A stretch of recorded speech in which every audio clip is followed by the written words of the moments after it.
80 लाख अपात्र महिलांकडून सरकार पैसे वसूल करणार नाही। महिला म्हणून पैसे लुटणाऱ्या 14,000 पुरुषांकडून मात्र पैसे वसूल केले जाणार। लाडकी बहीण योजनेसंदर्भात मुख्यमंत्री देवेंद्र फडणवीसांची स्पष्टोक्ती। लाडक्या बहिणींची मतं विकत सरकारी तिजोरीतून पैशांची अफरातफर। सरकारवर आर्थिक फसवणुकीचे गुन्हे दाखल झाले पाहिजेत। संजय राऊत आक्रमक। तर महिलांना पैसे मिळू नये यासाठी राऊतांचे प्रयत्न, त्यांच्यावरच गुन्हा दाखल करा, बन यांचं प्रत्युत्तर। शेतकरी कर्जमाफी संदर्भात आज मंत्रिमंडळ बैठकीत निर्णय। मात्र आचारसंहिता असल्यानं आता घोषणा करू शकत नाही। निवडणुकीनंतर कर्जमाफीची घोषणा होणार, मुख्यमंत्री फडणवीसांची माहिती। बंडखोर अब्दुल सत्तारांना मुख्यमंत्री आणि उपमुख्यमंत्र्यांचा समन्स। मुंबईमध्ये बैठकीसाठी बोलावलं। भाजपकडून शिवसेना संपवण्याचं काम सुरू असल्याचा सत्तारांचा आरोप। छत्रपती संभाजीनगरमधून सत्तारांच्या मुलाने अर्ज भरला। अब्दुल सत्तारांनी बोलण्याआधी शिंदेंची परवानगी घेतली होती का? नेत्यांना विचारून बोलण्याचं समन्वय समितीच्या बैठकीत ठरलं।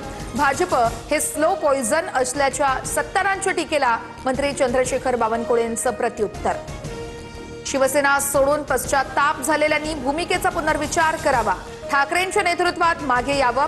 अंबादास दानवेंसह संजय राऊतांचा शिंदेंच्या सेनेवर निशाणा।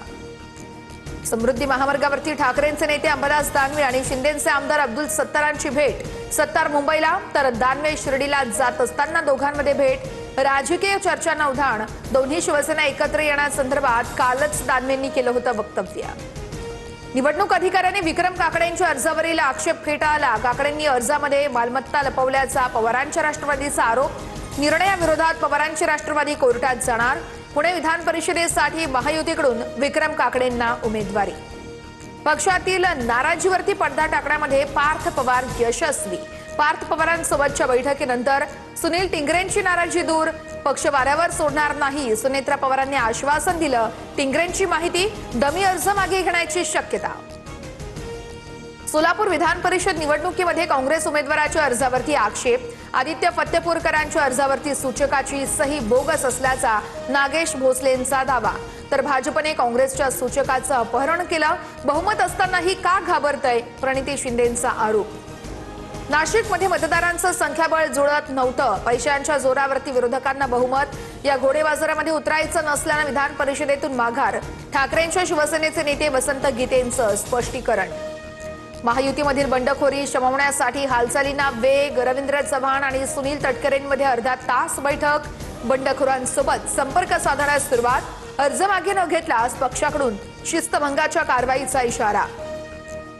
कोकण विधान परिषद निवडणुकीच्या पार्श्वभूमीवरती आज मंत्री उदय सामंतांची महत्त्वाची बैठक। नाशिकमधील बंडखोरी न थांबवल्यास रायगडमधून महेंद्र दळवींच्या मुलीचा अर्ज कायम ठेवणार। सेनेची भूमिका, सूत्रांची माहिती।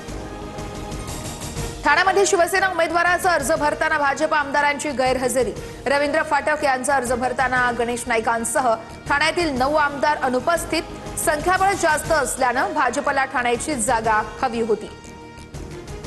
सातारा सांगली विधान परिषदेसाठी धैर्यशील कदमांचा अर्ज। धैर्यशील कदमांचा अर्ज भरताना महायुतीतील नेते गैरहजर। जिल्हा परिषद अध्यक्ष निवडीच्या वेळेस नाराजीमुळे नेते गैरहजर राहिल्याच्या चर्चा। मनसरमध्ये कांदा उत्पादक शेतकऱ्यांसाठी क्रांती महामोर्चा। पुणे नाशिक महामार्गावरती रोखण्याचा प्रयत्न। रोहित पवारांसह आंदोलक पोलिसांच्या ताब्यात। कांद्याला 25 रुपये प्रति किलो हमीभाव देण्यासाठी महामोर्चा।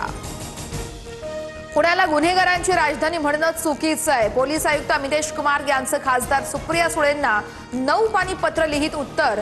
गंभीर स्वरूपाच्या बहुतांश गुन्ह्यांमध्ये लक्षणीय घट झाल्याचाही दावा।